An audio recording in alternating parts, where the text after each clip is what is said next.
Mesdames, Messieurs, bonjour. Il est midi partout au Sénégal, 12h également en temps universel. Bienvenue au grand journal de la RFM.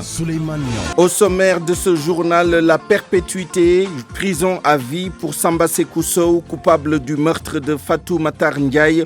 Malgré la peine maximale, la famille de l'ex-vice-présidente du Conseil économique, social et environnemental crie au scandale.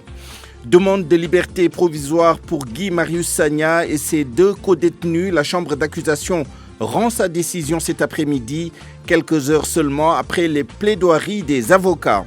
Dialogue national, le bureau du comité de pilotage en question, de nombreux points d'interrogation sur la structure et la composition. L'analyse d'El Hadj Ndiogou Diène à suivre dans ce journal. Thiaroye-sur-Mer, un quartier bâti sur une poudrière. Au-delà de l'affaire des fuites de pétrole, les habitants encourent de nombreux risques, notamment industriels. L'essentiel de l'actualité internationale avec vous, Anna Rocha, bonjour. Bonjour Souleymane Niang, bonjour à tous. Yaya Jammeh risque d'être arrêté s'il retourne en Gambie, annonce du ministre gambien de la Justice, Aboubacar Tambédou, au moment où la commission Vérité et Réconciliation a repris ses travaux. 24 heures après la publication des Luanda Leaks, la justice angolaise déterminée à ramener Isabel dos Santos en Angola, déclaration du procureur général du pays. Et puis l'ouverture ce mardi du procès historique en destitution de Donald Trump, accusé d'abus de pouvoir et d'entrave au travail du Congrès. Ses avocats appellent le Sénat à l'acquitter immédiatement. À tout à l'heure pour le développement de tous ces titres, Anna Rocha. Le sommaire du journal des sports que vous nous présenterez, Malal Diagne Junior, bonjour. Bonjour Suleiman, bonjour à tous. Basketball, Moustapha Gaye face à la presse depuis ce matin. Le nouveau directeur technique national du basket dévoile les grands axes de sa feuille de route. Jeux olympiques de la jeunesse Dakar 2022, l'État du Sénégal obtient 156 milliards de francs CFA pour la construction du stade olympique de Diamniadio. Football local, le coach de l'Azak Ndiambour crache sur les décisions de la commission de discipline de la Ligue professionnelle. Hassan Diallo fustige la suspension de son meilleur buteur, Martin Ndiaye. Les détails dans une vingtaine de minutes. Et puis, point de vue aujourd'hui, nous nous intéressons à l'enseignement supérieur. À la mise en onde de ce journal, Abdoulaye Diop, à la régie d'antenne Pape Omar Diaw. Comme beaucoup s'y attendaient, la justice a eu la main très lourde à l'encontre de Samba Sékou Sow, jugé coupable du meurtre de l'ancienne vice-présidente du Conseil économique, social et environnemental, Feu Fatoumata Matar Ndiaye. Mais le tribunal a retenu un mobile crapuleux, la tentative de vol, pour entrer en voie de condamnation. Samba Sékou Sow prend la perpétuité pour le meurtre de la victime et pour tentative d'assassinat de son fils, sans compter de lourdes peines, de lourds dommages et intérêts qu'il devra payer à la famille. Mohamed Ali Mouba. En prononçant le verdict ce matin, la main du juge de la chambre criminelle de Dakar n'a pas un seul instant tremblé. C'est perpétuité pour l'accusé Samba Sékou Sow qui a préféré d'ailleurs ne pas venir écouter la sentence. La famille de la victime, par contre, qui s'est déplacée en nombre, n'a pas pour autant le sentiment que justice a été rendue. Il faut, dans un pays sérieux, quand quelqu'un cite une personne, même si ce sont des mensonges, on doit les appeler, approfondir les enquêtes pour que ce soit clair dans la tête de tout un chacun. Ensuite, ils ont essayé de rendre folle une personne que nous connaissons très bien. Elle n'a pas halluciné. Elle a vu une personne sortir de la maison avec un boubou blanc taché de sang. Cette personne n'habite pas en face de chez nous. Il y a deux maisons qui sont entre notre maison et la maison de notre grande sœur. Au cours du procès, à plusieurs reprises, Sékou Samba Sow, qui était le chauffeur de la victime, a cité les noms de sa tante Fatou Sow et Awanyan, une autre responsable politique de la paix à Pékin, comme étant les principales commanditaires. Pour Samba Sékou Sow, Fatoumata Matar Ndiaye a fait les frais de règlement politique. Mais ce matin, le verdict de la chambre criminelle de Dakar a reconnu Samba Sow comme étant l'unique et seul responsable du meurtre. Elle alloue 200 millions de francs CFA aux héritiers de l'ancienne vice-présidente du CES et 150 millions à son fils Adam Ndiaye que Samba Sow avait blessé ce jour-là après avoir tué sa mère. Au total, Samba Sékou Sow devra payer 350 millions au titre de dommages et intérêts. Or, en l'état actuel de notre arsenal judiciaire et en cas d'insolvabilité du condamné pour payer les dommages et intérêts, l'assassinat de Fatou Matar Ndiaye risque de passer par pertes et profits. En cas de carence, le condamné sera dispensé de payer les amendes, la contrainte par corps ne pouvant être appliquée à un condamné à la perpétuité. Explication de Maître Ousmane Sey, joint par Abdoulaye Cissé. Vous savez qu'en matière pénale, si une personne est condamnée et qu'elle est déclarée responsable, condamnée à payer à la partie civile des sommes d'argent, au cas où cette personne ne pourrait pas payer, on constate son insolvabilité par un procès verbal de carence. Et dans ce cas, on saisit le procureur de la République qui fait des réquisitions au fait d'incarcération pour la contrainte par corps. C'est-à-dire que si la personne ne paye pas, dans le cas d'espèce, si on est condamné maintenant à la perpétuité, mais on ne peut plus exercer la contrainte par corps sur cette personne-là. En tout cas, malheureusement, je crois que si cette personne est insolvable, la partie civile ne pourra jamais rentrer dans ses fonds. Maître, comment expliquer à la famille que l'assassinat va passer par pertes et profits, qu'il n'y a rien pour les désintéresser en cas de constatation de carence, d'insolvabilité? Ça peut être un progrès de faire avancer notre réglementation? Non, en l'état actuel de notre législation, le seul fonds de garantie, c'est en matière d'accident de la circulation. Quand l'assurance ne couvre pas le sinistre, il y a un fonds de garantie qui peut indemniser la victime. Je crois que votre question est pertinente. On doit voir les moyens par lesquels on pourrait éventuellement, dans le cas d'une carence, indemniser la victime. Une autre affaire dont on attend les suites judiciaires à Kolda. À l'instant même, les proches de la dame Yoba Baldé procèdent à la levée du corps de cette femme tuée et décapitée il y a quelques jours. C'est dans son village natal de Saré-Hérodiao que Yoba Baldé sera inhumée cet après-midi. Correspondance à Kolda, Abdoulaye Diallo. Yoba Baldé, femme récemment égorgée et la tête coupée, ses parents ont obtenu le certificat d'inhumation de la dépouille de la défunte. La levée du corps a eu lieu ce mardi à midi à la morgue de l'hôpital régional de Kolda et l'enterrement est prévu à 14h à Saré-Hérodiao-Soutou, village de la commune de Tankanto-Escale situé dans le département de Kolda. C'est un événement qui pourrait avoir lieu sous haute surveillance des forces de défense et de sécurité, car la contrée de Saré-Hérodiao-Soutou est une zone suspecte en matière d'insécurité. RFM Kolda, Abdoulaye Diallo. Retour à l'actualité judiciaire, mais pour une affaire moins dramatique. Ce mardi 21 janvier, la chambre d'accusation de la cour d'appel de Dakar a entendu les avocats de Guy Marius Sagna, Fallou Galassek et Ousmane Sarr qui avaient introduit un recours après le rejet de leur demande de liberté provisoire. Après leur plaidoirie, les avocats sont restés sur place parce que la chambre d'accusation va rendre sa décision dans les toutes prochaines heures. Voici Maître Moussa Sarr, l'un de ses avocats. L'affaire a été plaidée tout à l'heure. On a joint deux affaires. On a joint notre requête aux fins de mainlevée des mandats à notre appel contre le refus de mise en liberté. Donc les deux procédures ont été jointes. Et donc nous avons plaidé pour demander la mainlevée de tous les mandats de dépôt pour violation de l'article 139 du Code de procédure pénale. À défaut de cela, qu'on ordonne leur liberté sur la base de notre appel, parce que nous estimons qu'ils réunissent en l'état toutes les conditions exigées par les dispositions de l'article 129 et suivant du Code de procédure pénale pour avoir la liberté provisoire. Maintenant, nous nous en remettrons à la décision qui sera rendue, mais nous avons bon espoir que la chambre d'accusation va aller dans notre sens. Nous le souhaitons et nous avons espoir. Maintenant, nous attendons et on appréciera en fonction de la décision qui sera rendue dans 2 heures ou 3 heures de temps, Inch'Allah. Maître Moussa Sarr au micro de Salimata Aou, qui est également restée sur place pour suivre ce dossier pour nous. Elle reviendra là-dessus lors de nos prochaines éditions. Le collectif Nyolank reste plus que jamais déterminé pour la libération de Guy Marius Sagna. Il compte intensifier son combat si la liberté provisoire est refusée cet après-midi à l'activiste qui est en prison depuis près de 2 mois maintenant. Daouda Gueye, membre de Nyolank, était l'invité de RFM Matin. Comme le dit Nelson Mandela, c'est l'oppresseur qui définit la forme de lutte et non l'opprimé. Et quelque part, si effectivement cet arbitraire-là perdure, ce sera non conventionnel. Et évidemment, nous allons dans le sens effectivement de continuer le combat pour la libération. Et ce combat-là, nous l'inscrivons jusqu'ici dans la légalité. Maintenant, quand ils vont persister dans cet arbitraire-là, évidemment, nous ne répondrons de rien parce que tout simplement, nous n'hésiterons pas à faire ce qu'il faut. Ce qu'il faut, c'est faire quoi exactement? On ne le dira pas ici explicitement, mais de toute façon, parce que la stratégie, ça ne se dévoile pas en amont. Maintenant, nous, ce que nous disons, c'est tout simplement notre détermination à faire tout ce qui est nécessaire pour qu'effectivement, ce régime-là comprenne que nous n'allons pas longtemps accepter la séquestration de nos camarades. RFM 94.0, la radio en puissance.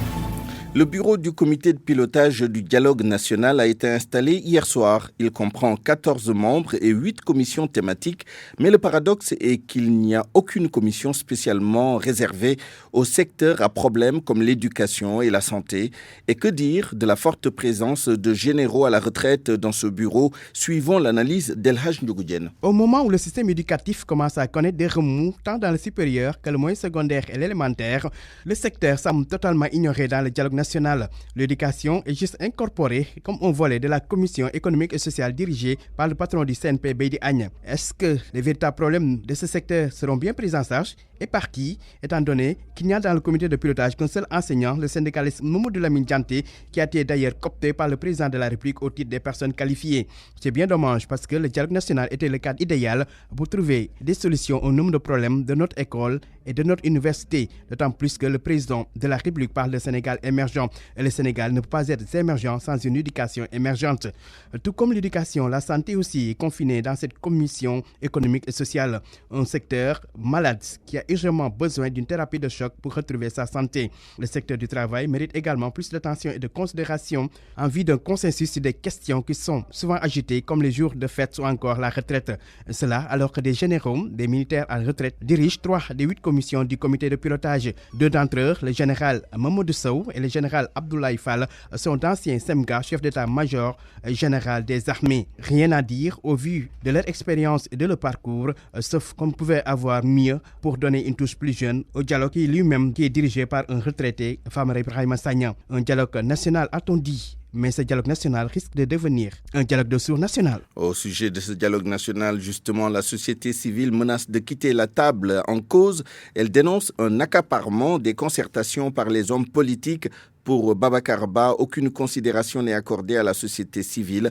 Le président du forum du justiciable Babacar Ba au téléphone avec Georges Détidjop. La société civile risque de quitter le dialogue national qui présentement est en train d'être détourné de son objectif. Le dialogue national tel que voulu par le président de la République, c'est-à-dire un dialogue national inclusif, prenant en compte tout le monde, toutes les couches sociales, ce dialogue-là est en train d'être accaparé par les hommes politiques. Il est sur le point de devenir une affaire politique. Aucune considération aujourd'hui n'est donnée aux autres secteurs, par exemple la société civile. Aucune considération. Ce dialogue-là est devenu l'affaire des hommes politiques. Maintenant, il faudrait que ça soit très clair. La société civile n'acceptera pas d'être un faire-valoir. Aucune considération n'est donnée à la société civile. Hier, figurez-vous, au moment où on installait les présidents de commission, au moment où on désignait le bureau qui doit accompagner le président Famara Ibrahima Sagna, la société civile n'a été associée ni de près ni de loin. L'avis de la société civile n'a pas été sollicité. Et ça, je pense, c'est quelque chose qu'il faut vraiment... La société civile n'acceptera pas d'être un faire-valoir. Le dialogue national, son objectif est aujourd'hui en train d'être détourné par les hommes politiques. Il faudrait que ça soit très clair. Nous parlons de dialogue national. Nous ne parlons pas d'un dialogue qui serait être limité aux hommes politiques. Nous ne l'accepterons pas et nous n'allons pas rester dans un dialogue où la société civile n'a pas de considération pour attirer l'attention de l'opinion nationale, mais également l'attention du président de la République. Si demain, la société civile se retire de ce dialogue-là, que personne ne soit surpris. La politique stricto sensu, les cas Moustapha Diakhaté et Mary Teuw Niane passés à la loupe. Et ces responsables politiques semblent défier leur parti, l'Alliance pour la République, l'un par ses sorties jugées intempestives, l'autre par une candidature à la mairie de Saint-Louis. Des observateurs de la scène politiques jettent un regard sur leur posture et répondent à la question suivante, jusqu'où ça peut mener. Le dossier est signé Georges Détié-Diop. Leur cas intrigue l'opinion, mais pour Maurice Soudiak-Dion, enseignant-chercheur à l'université Gaston Berger de Saint-Louis, il faut faire la part des choses. Les profils ne sont pas les mêmes et les démarches aussi ne sont pas les mêmes. Quand vous prenez Moustapha Diakhaté, c'est quelqu'un qui est habitué à faire des sorties osées. Quant au professeur Marito Niane, c'est plutôt le fait qu'il n'a pas été reconduit dans ses fonctions alors qu'il avait fait un excellent travail au niveau du ministère de l'enseignement supérieur, de l'innovation et de la recherche.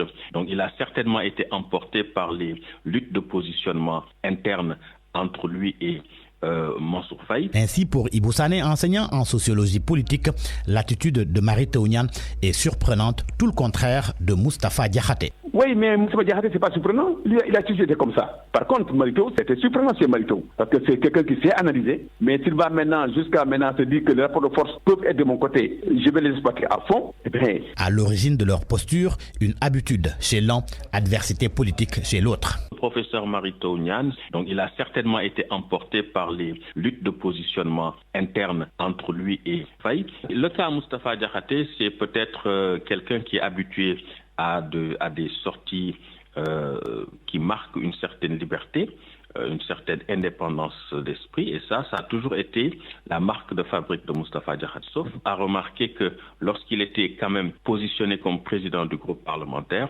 en ce moment-là, on n'avait pas vu qu'il développait cette tendance quelque peu hérétique par rapport aux positions du parti. Dans les deux cas, les fortunes seront diverses selon Ibou Sané et Marito Niane part perdant. Mais contrairement à Marito Niane qui a une base un peu à Bango, Moustapha Diakhaté, on ne connaît pas une grande base. On ne connaît pas une grande base. Pour en politique, il faut la base. Mais il y a des gens qui peuvent être en dehors des partis politiques et qui ont des capacités de nuisance extraordinaires. Donc, si la paire veut aller très loin, la paire a tout intérêt à le surveiller, à le neutraliser pour réduire un peu ses angles d'attaque et réduire un peu sa capacité de nuisance. Tous nos deux interlocuteurs soutiennent que la crise risque de s'accentuer à la paire. Macky Sall étant à son deuxième et dernier mandat, les ambitions vont apparaître au grand jour.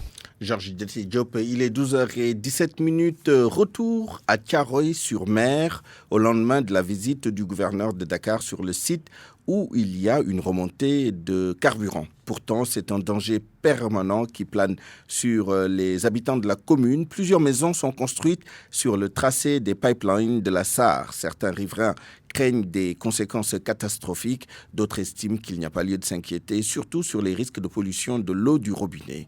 Reportage Ndongaka. D'abord, c'est le maire de la commune de Thiaroye-sur-Mer qui affiche ses inquiétudes. Ndiagagnan. Ce qui nous inquiète, nous qui sommes la population, parce que jusqu'à présent, la SAR n'a pas, un équipement sophistiqué pouvant lui permettre d'identifier le produit carrément. Ndiagagnan a bien raison de s'inquiéter. Dans sa commune, ses administrés cohabitent avec les conduites de la SAR, d'où la peur des habitants. Parce que xamuñu walum gasoil lan lay def wala walum essence parce que bu xamoo essence mo gëna gaaw ci tak looy gis te xamuñu ba xam rax na essence wala raxul essence gasoil lañ ko japp te mom lañ ko mësa japp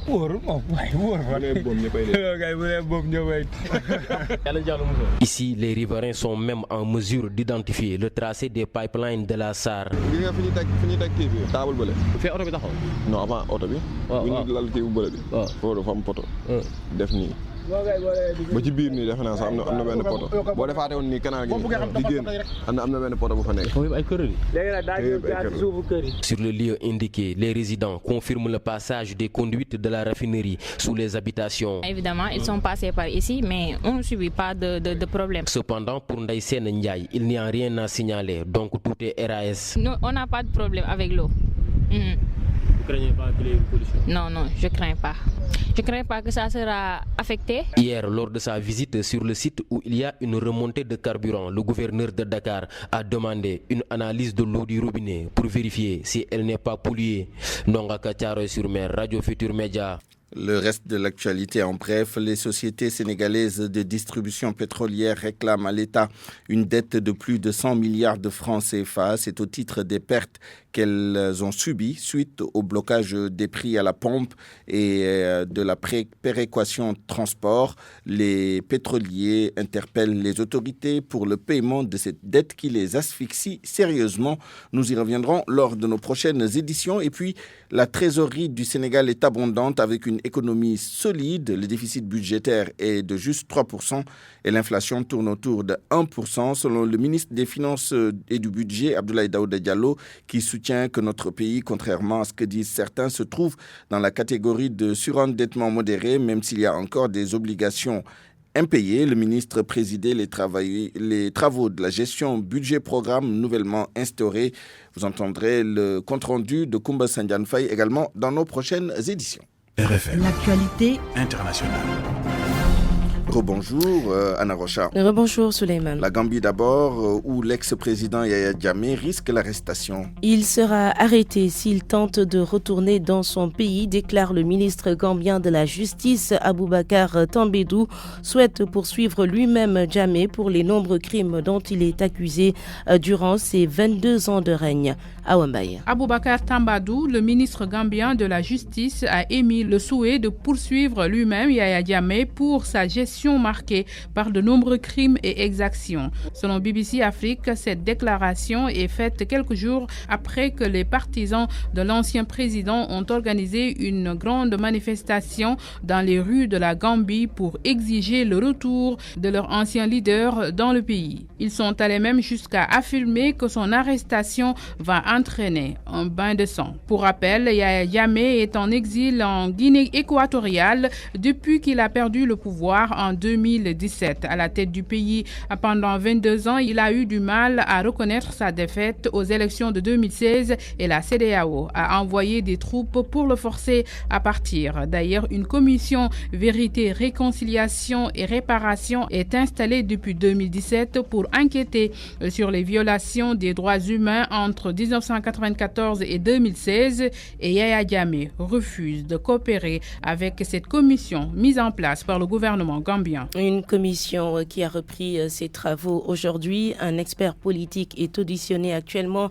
Il tente d'expliquer comment le régime de Yaya Jammeh est tombé dans la dictature. Ce n'est pas ce qui était prévu. La commission Vérité et Réconciliation devait aujourd'hui donner la parole à des personnes que l'ex-président disait pouvoir guérir du sida notamment. La commission dit que ce changement est indépendant de sa volonté selon les informations recueillies par notre correspondant permanent à Banjul. En Angola, la justice est déterminée à ramener Isabelle dos Santos au pays. C'est une déclaration du procureur général du pays 24 heures seulement après la publication des Luanda Leaks sur les ondes de la radio nationale angolaise. Elder Pitra explique que tous les moyens possibles seront utilisés et tous les mécanismes internationaux activés pour ramener la milliardaire chez elle. Déjà sous le coup d'une enquête judiciaire, Isabelle dos Santos est accusée de détournement de fonds publics. Elle parle de fausses allégations et accuse le gouvernement angolais de chasse aux sorcières sous fond de motivation politique. Au début du mois de janvier, la justice portugaise a également annoncé l'ouverture d'une enquête sur la femme la plus riche d'Afrique pour blanchiment d'argent public. La fille de l'ancien président vit au Royaume-Uni et possède même des propriétés très coûteuses à Londres. Et puis aux États-Unis, le procès en destitution de Donald Trump débute aujourd'hui devant le Sénat. Un procès historique, Souleymane. Trump est le troisième président américain après Andrew Johnson et Bill Clinton à faire face à cette procédure d'impeachment. Les deux premiers ont été acquittés et c'est d'ailleurs ce que demandent ses avocats qui estiment que les chefs d'accusation ne comportent aucun crime ou violation de la loi. On fait le point avec Oumou Kalsoumli. Donald Trump est accusé d'avoir fait pression sur ce dernier pour que Kiev enquête sur le fils de Joe Biden, son potentiel adversaire démocrate à la présidentielle, en mettant notamment dans la balance une aide militaire cruciale des États-Unis à l'Ukraine. En outre, les démocrates reprochent au président d'avoir ensuite bloqué la transmission de documents et de témoignages lors de leur enquête à la Chambre des représentants. C'est l'autre chef d'accusation, entrave au travail du Congrès. Première étape, ce mardi, fixer les règles. Les sénateurs sénateurs vont décider du temps alloué aux présentations de l'accusation et de la défense, déterminer la durée des questions posées ensuite par les sénateurs. Ils devront aussi se prononcer sur un point essentiel. Y aura-t-il ou non des témoins cités à comparaître? Les démocrates souhaitent interroger de proches conseillers du président, ce que Donald Trump leur avait refusé lors de l'enquête menée par la Chambre des représentants, rappelle un spécialiste des États-Unis. Début des débats, 13h hors local, 18h GMT, Souleymane. Merci Anna Rocha. Rendez-vous tout à l'heure à Point de vue. Nous parlerons de la situation de l'enseignement supérieur au Sénégal avec nos deux experts tout à l'heure. Bonjour Malal Diagne Junior. Rebonjour Souleymane. Le directeur technique national du basketball était face à la presse. Depuis ce matin à 11h dans les locaux de la Fédération sénégalaise de basketball, Moustapha Gaye, puisque c'est de lui dont il s'agit, a dévoilé les grands axes de sa feuille de route. Il a également présenté les nouvelles têtes composant les différents staffs des équipes nationales des garçons et des filles. Moustapha Gaye a dit ces mots au micro de notre reporter Oumou Kalsoumli. Tout le problème du Sénégal, c'est la couleur de la peau. La couleur de la peau, soit je me dis, attends, on prend les Sénégalais qui ont l'excès de naissance sénégalais, ou bien on prend des entraîneurs qui peuvent nous aider à avoir les résultats escomptés. Jean-Aimé Toupal, il est en contrat avec la Fédération française. Jean-Aimé, grand monsieur que je connais, que j'apprécie, et on est en contact. Mais Aimé ne peut pas se libérer. Mais à côté d'Aimé, nous avons Porfirio, qui était passé ici, qui n'a pas atteint l'objectif qu'on lui avait assigné, comme on l'a fait pour un des nôtres. Mais on l'a limogé Porfirio, c'est vrai. Il n'a pas atteint l'objectif, on l'a remercié. Il est parti. Mais moi, quand j'arrive, je fais l'état des lieux. Ce qui m'intéresse, c'est la performance. Quelle est la qualité des entraîneurs qui sont dans le monde, qui sont censés diriger notre équipe nationale? On fait les coachs locaux. Et le meilleur profil ici, c'est Mamadou Gueye Paris, qui règne sur le circuit masculin. Ça, c'est indéniable, malgré sa jeunesse. Après, il y a l'enjeu de l'Afro-Basket 2021. On cherche à aller gagner. On ne cherche pas pour aller être 4e ou 5e. Je me suis dit non, il faut chercher quelqu'un qui a plus de vécu, qui est plus expérimenté. Et notre choix, c'est porté sur Porfirio, qui connaît l'équipe, qui a connu le basket africain et qui certainement, on l'espère, fera mieux en termes de résultats. Mais c'est le 3e meilleur entraîneur en Espagne. Saragossa, c'est le 3e club en Espagne, derrière le Barça et le Real. Donc c'est un entraîneur de très haut niveau. Donc notre choix est porté sur Porfirio, qui a donné son accord. Basket toujours, les joueurs de Saint-Louis Basket Club ont repris le travail. En attendant la désignation d'un nouveau président pour prendre les rênes de l'équipe de Saint-Louis, les joueurs et les joueuses ont repris l'entraînement depuis hier lundi sous le contrôle de la direction technique nationale. On fait le point sur la situation de cette équipe de Saint-Louis qui, depuis le départ de Alim Badara Diop, est sans président avec l'un de ses vice-présidents, Papa Banandjaï.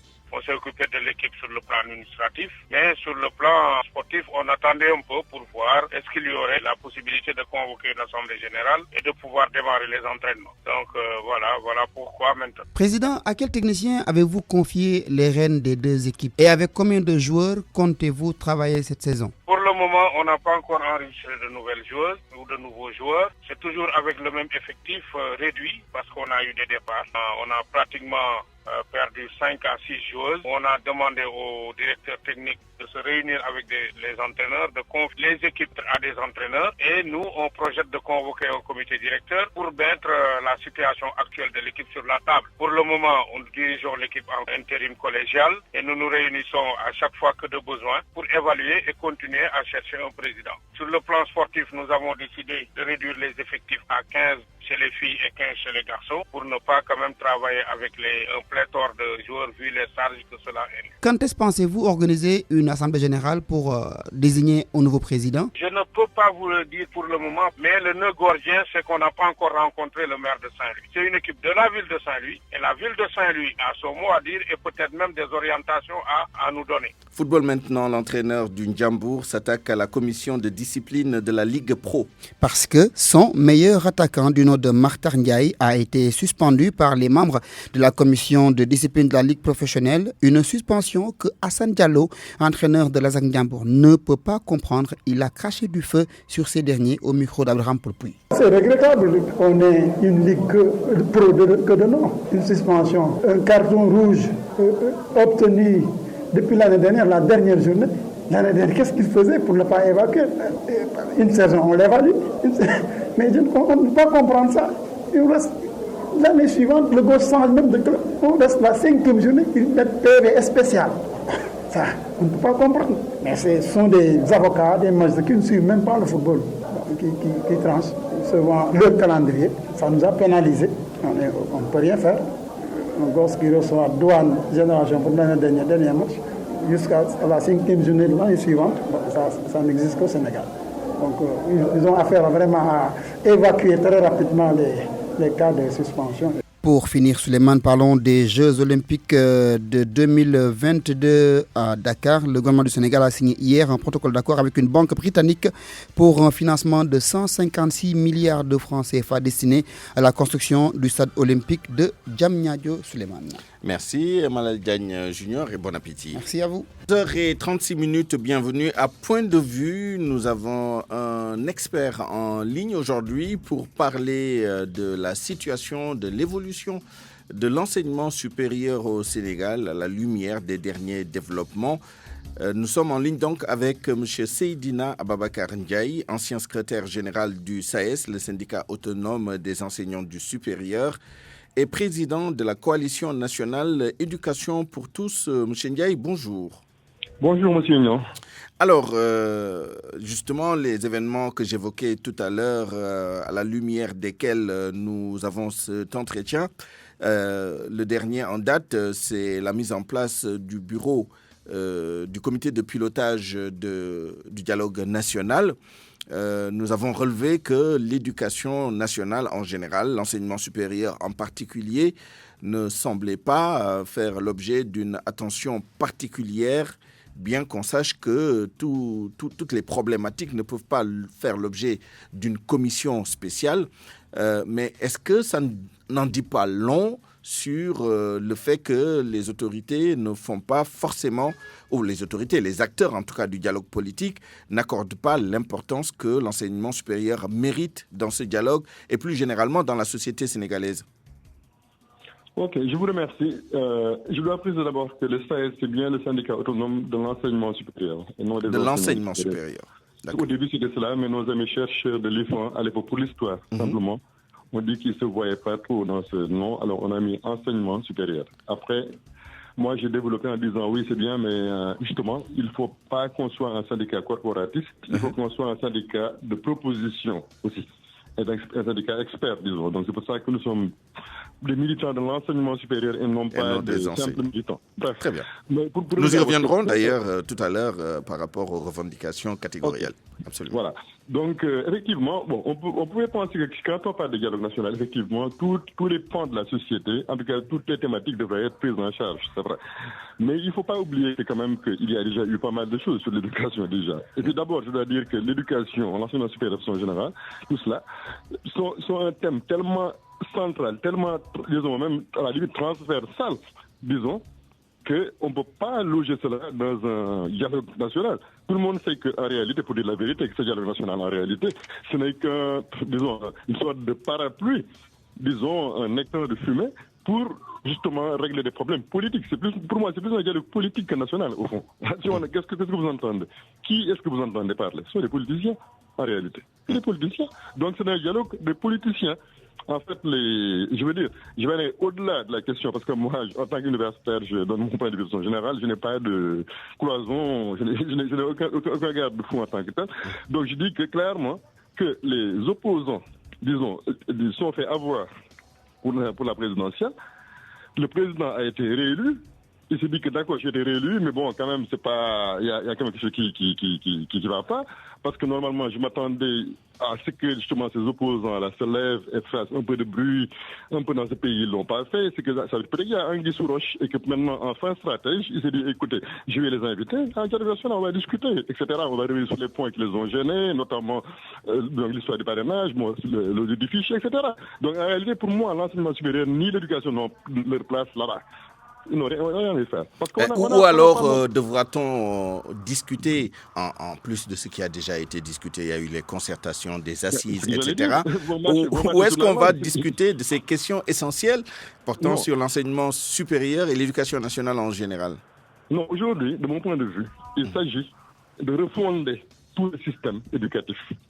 du début à la fin. Ça, c'est mon argument depuis que je suis là, depuis que je suis revenu. Ça fait plus de 2 décennies maintenant. Il faut refonder ce système de A à Z, du début à la fin. Et pour cela, nous avons les éléments qu'il faut. Je vais appeler les États généraux de la formation, la Conseil national, le CNRS là.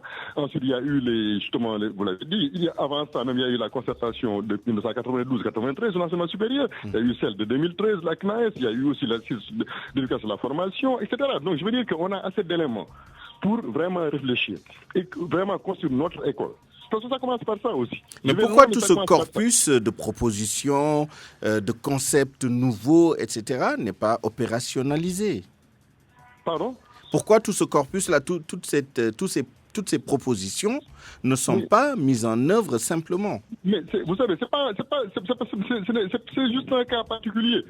Dans un comportement général, vous savez, nos amis de la sous-région, vous savez ce qu'ils pensent de nous. Ils disent que les Sénégalais sont intelligents.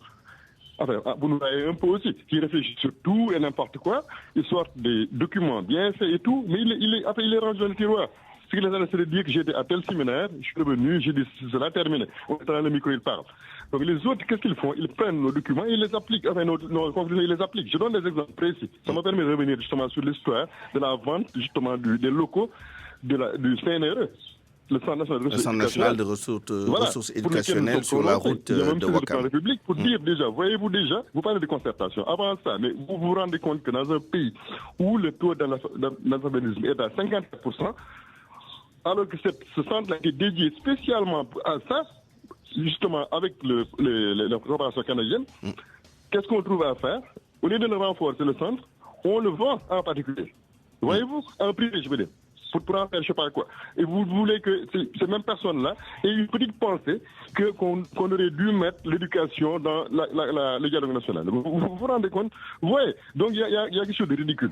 Donc pour ces erreurs-là, nos amis du Mali, ils sont venus, ils ont regardé, ils ont simplement dupliqué cela, sans même changer le nom. Le CNRE existe au Mali et il fonctionne très bien. Au Burkina, même chose, ils ont changé le nom juste, mais il fonctionne. Pour vous dire que les réflexions produites par les intellectuels sénégalais sont des réflexions de haute facture et qui ne sont pas dans des fantasmagories. C'est des choses qui sont applicables à preuve, par l'exemple.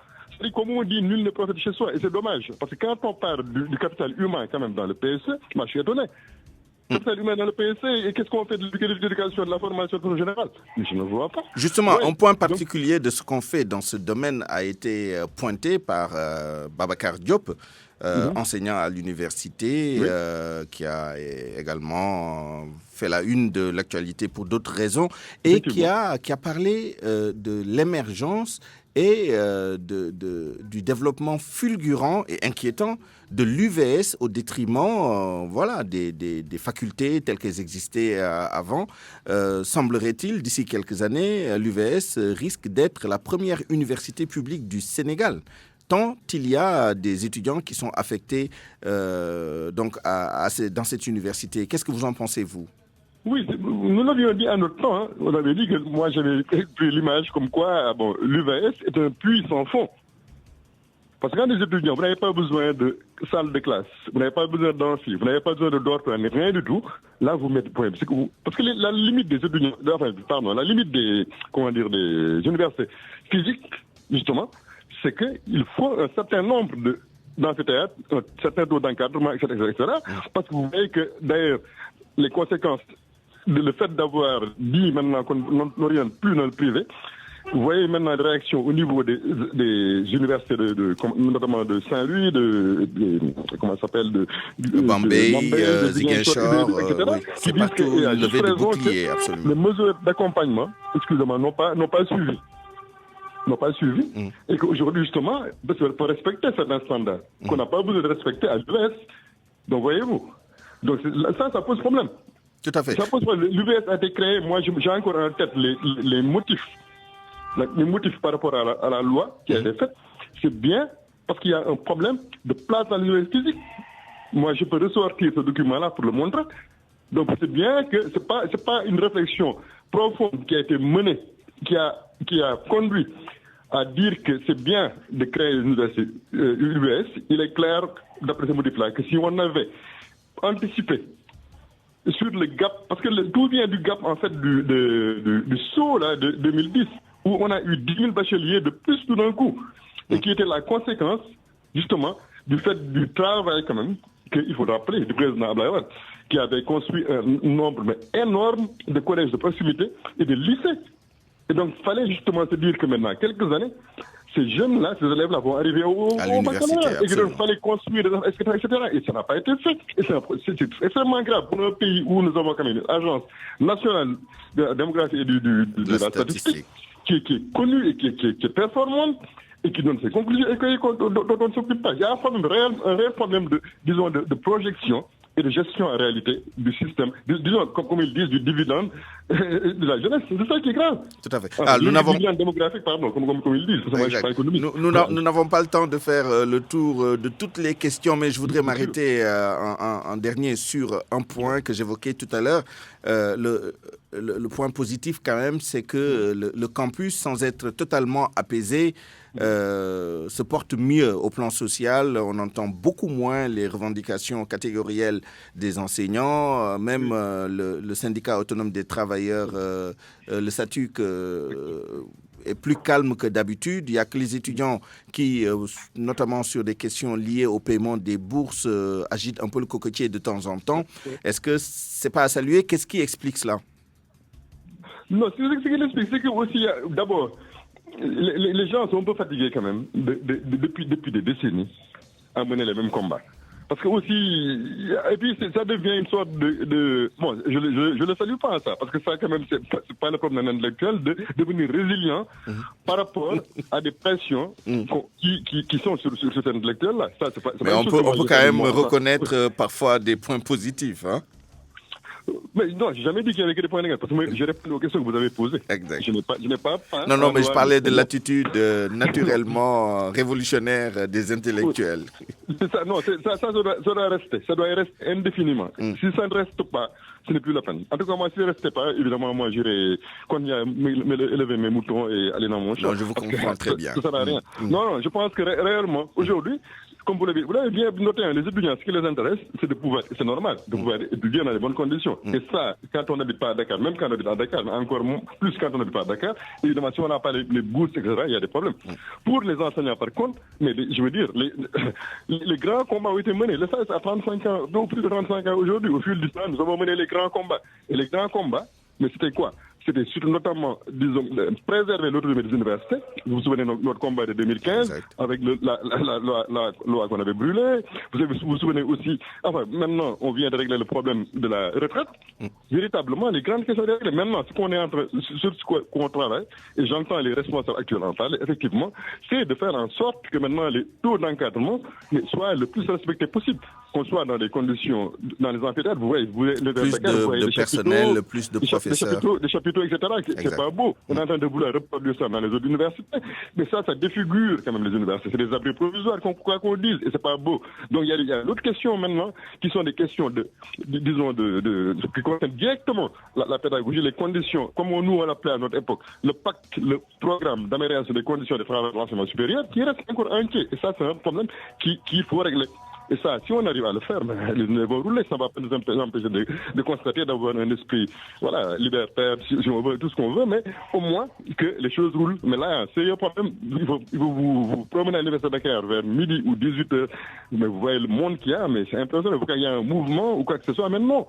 C'est parce que voilà, il y a un homme, et c'est en train d'être reproduit malheureusement dans les autres universités. Le rythme de construction de l'université de Saloum, de celle de Diamniadio, les chantiers qui étaient encore à Ziguinchor dont on parle, mais ces chantiers, je vous le dis, datent d'à peu près 6 ans, quasiment.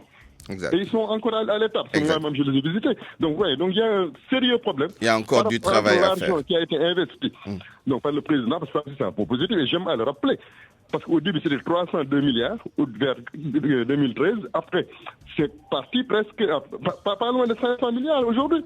Tout à fait. Merci beaucoup. Le président a raison d'être fâché de ne pas avoir inauguré une université. Exact. En tout cas, merci beaucoup à vous, Seydina Ababakar Ndiaye, ancien secrétaire général du syndicat autonome de l'enseignement supérieur et président de la coalition nationale éducation pour tous.